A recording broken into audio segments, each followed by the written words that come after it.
Hello everyone and welcome to today's video. Today is Monday, March 16th, 2026, and today is one day before Tuesday, which will be the primary elections for the 2026 United States Senate race in the state of Illinois. In particular, the Democratic Senate primary playing a very important role. In today's video, I'm going to break down all the latest information, polling, prediction markets, and such that we have for this Senate race and what I'm looking forward to for election night on tomorrow. So just to break this all down, the 2026 United States Senate race in Illinois obviously is one of 35 Senate races taking place in November, and this seat is currently held by Democratic incumbent Senator Dick Durbin, who is not running for re-election in 2026. So this is an open Senate race, and as such, with open Senate races, it often leads to very competitive primaries on both the Democratic and Republican side. And that mainly, for the point of today's video, is what we're talking about. The main candidates at this current point in time, as you'll see here when I show you the amount of candidates that are actually running, there are a lot of candidates. There's 1, 2, 3, 4, 5, 6, 7, 8, 9 main Democratic candidates, including 2 other candidates that were disqualified from the ballot. So there are 9 Democrats running. However, for the purposes of tomorrow's election, there's really only 3 candidates that are in contention to potentially be winning this race. Now, the main 3 candidates are going to be Robin Kelly, Raja Krishnamoorthi, and Juliana Stratton. Now, these 3 candidates, as I'm about to show you in the polling, have been very, very tightly contested in this Democratic primary.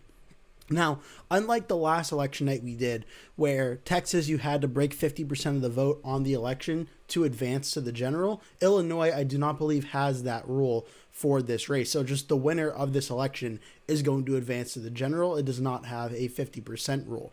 So that means, obviously, whoever gets the most votes is going to win this. Now, the polling on this thus far on Wikipedia, and I'll show you the polling as well on a few other websites, have shown a very competitive election. In recent days, the most 2 recent polls from March 9th and March 10th show Juliana Stratton leading over Raja Krishnamoorthi and Robin Kelly, 38% to 33% to 18% for Robin Kelly in that poll. For Public Policy Polling, which is a popular Democratic polling firm who is supporting Juliana Stratton, and this one, Stratton's leading only by 2 points, 32 to 30, and then Robin Kelly in 3rd place. Still, a very important factor in this race, though, is the amount of undecided votes that are left out there. In this poll, there was 11%, 25% in this one. So kind of similar to Texas, where going into it, it showed a very close race, but there was a lot of undecided vote that was left for grabs and would ultimately make the difference in this race. Without a doubt, this is going to be another such situation where the top Democrats are getting around the low 30%. Those undecideds, those 15 to 25% or so voters that are undecided, is what's going to change things here. So this is polling on Wikipedia. Just to show you another good source of this, we're going to go to Decision Desk HQ, which I'm going to be using for my election night live stream tomorrow. This is going to be my main source of information for this. They have a nice polling feature that I've been looking at in recent days. It shows how close things really are. And their average of this race, Raja Krishnamoorthi is leading 33.6% to Juliana Stratton's 29.9%. But you'll see just how close this race has been is actually getting very close heading into election day. Where Krishnamoorthi was leading back in May and June by roughly about 9 points, he's then extending his lead to almost doubling, around 16 to 17 points throughout most of the fall and the winter heading into 2026. Now, even in the last few weeks or so, March 3rd, there was a lead of roughly about 11.9% for Krishnamoorthi over Juliana Stratton. Now, in the final days before the election and into literally the final hours of this race, Krishnamoorthi is now only leading by 4 points over Juliana Stratton. In a large part, that's been due to the fact to those polls, which I mentioned, showing Stratton up 5, Stratton up 2. Now, a few of these polls, which a lot of them probably will be internals of the campaign, show Krishnamoorthi up by 11 points and 10 points. Public Policy from back in March showed Stratton leading by 3. So this race heading into the final few days, to me, suggests this is a very close and wide open race that ultimately any of the candidates can win. Now, another thing about this race, though, is we haven't talked about Robin Kelly too much, who she's been polling right around 11% in the earlier part of the year in 2025 and into 2026. She's also getting a little bit of a polling bump in the final few days, getting up to about 13.7%. It's possible that she rises with a lot of those undecided voters and does break into the 20s and 30% or so, it makes it a competitive fight. But I do think it's more likely that Raja Krishnamoorthi and Juliana Stratton are going to be one of the two eventually ends up as the winner, as they just have such an advantage in a polling head start on this race that's more likely than not going to be those two. Though if their support doesn't go up and Robin Kelly gets those undecided votes, it becomes a very close race, that it is possible we could see Raja Krishnamoorthi or Juliana Stratton falling to Robin Kelly, but I really would not bank on that as of today. Now, we can also look at the political prediction markets as well. I believe for the time series, this is, I want to say, Kalshi. This shows a very tight race where even the markets, which there's some debate on political markets and polling, which is more reliable, and they both have their very passionate defenders on both sides here. But this also shows essentially a 50-50 race, where back in February, Krishnamoorthi was up basically 58.9, or almost 59 to 41. Today, it's flipped a lot, with Stratton now leading over Krishnamoorthi essentially 52 to 50 in terms of who people are choosing to win this race. So it's a really dead heat right now. Now over here it says Juliana Stratton, the most recent numbers at 56, Raja Krishnamoorthi's at 44, and again, still an 11 lead on that one, but super close, super close. When the markets are that close, it's essentially a 50-50 election. So the market's showing it a toss-up. The polling showing it a toss-up heading into the final few days. Obviously, this is coming out Monday afternoon, but I am recording this in early Monday morning. So if there's any polls that have come out that may impact this race, you'll probably know about them before I will, before this video comes out. But that could play a very important role. But heading into it, it's anyone's guess who's going to win this primary, and it is going to be very, very close. So what I'm looking for on election night, I mean, Illinois, obviously, a lot of cities in the state, but all eyes are on Chicago and Cook County. This is the largest population area in the state of Illinois. Obviously not the capital of Illinois. Springfield, Illinois is the capital, but Chicago has the most amount of people in concentrated area. Whoever does the best in Chicago, at very least, stands a very strong chance of winning this Democratic primary. Obviously, Chicago is such a heavily Democratic area as well, so how it votes is going to play a huge impact on this primary. So Chicago and Cook County, I'm certainly watching for. Also, it goes without saying, as the population goes, the counties that are a little bit more suburban outside Chicago, like Will County, like DuPage County, like Kane County, McHenry, Lake, which are smaller in population, but still maybe has a lot of people that commute into Chicago, that for like work and such, those could be important counties as well to give us an indicator on how things overall are going. So for this one, instead of doing a typical election night where I give like a breakdown of the votes and I give a breakdown prediction of how I think this is going to go, this one is really, really close, 50-50, that I have a very hard time making a prediction on this race. It really can go to any of the candidates. Stratton's favored to win now on the markets. Krishnamoorthi is barely ahead, holding on by a thread. In the polling, it's really as close as 50-50 as it could go. So who ultimately wins? Really, it's anyone's guess. It really is. Yesterday, I would have said Krishnamoorthi. Today, Juliana Stratton's looking really strong. Just going off the momentum of the polling, you would say Stratton's favored to win because she's the one that seems to be gaining the most in these polls, while Krishnamoorthi is kind of staying flat, and Robin Kelly's also going up a little bit. By the markets, no question, Juliana Stratton is the one with the momentum right now, and the one that's currently looking like she has the momentum. So at this current point in time, it's really a 50-50 race. I can't say I'm super confident one way or the other who's going to win, but if I had to make a guess, which 100% is what this is, I don't have some like model telling me 100% who's going to win or anything like that right now, especially not for this one. I think Juliana Stratton pulls this out, and I think a large part being the fact that she's the one with a lot of momentum in the final few days. Sort of in the Texas race, which I admit the Texas race, I did miss actually. I had Jasmine Crockett winning it. The final few days of the election, there was a big polling momentum for James Tallarico, and there's a little bit of signs that Juliana Stratton is having a similar polling boost that James Tallarico did. So for this one, I'm taking that with a very important consideration, and I think Juliana Stratton ends up a narrow favorite in this race right now. In terms of early voting, just to give some of these statistics right here, roughly there's been about 172,812 early voting. There's been 221,197 ballots returned. In Chicago, big area, there's been over 254,000 voting requests in Chicago, Cook County alone. So very important Democratic area. don't have a ton to go off of for the rest of the state, a lot smaller in population compared to Chicago, but still a few thousands and few hundreds of early ballots requested here and there. Democratic turnout certainly seems to be very strong in Illinois, just like we saw in Texas as well. So early voting, certainly we could actually look at the return section, I believe, as well, where it's 109,000 votes returned out of Chicago. So definitely going to be a very big night for the Democrats out of Chicago, and seeing how this race ultimately goes down.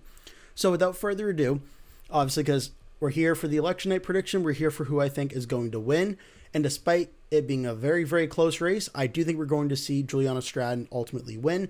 Now, however, if this were Texas, this race would go to a runoff, and there is still a good amount of undecided vote left out there, but I think Juliana Stratton defeats Raja Krishnamoorthi. I think Stratton gets, looking at the polling right now, where she's at 29.9, Krishnamoorthi's at 33.6, you're still looking at like 15 to 20% of the vote undecided. I think we're going to see Stratton get up to like 43% of the vote, Raja Krishnamoorthi being around 38%, and you're going to see Robin Kelly get up near the 20% range or so. It's going to be tight because there are also some other candidates running as well. And so there are a bunch of candidates in the ballot. So there's going to be a lot of third-party vote split, I would imagine, as well.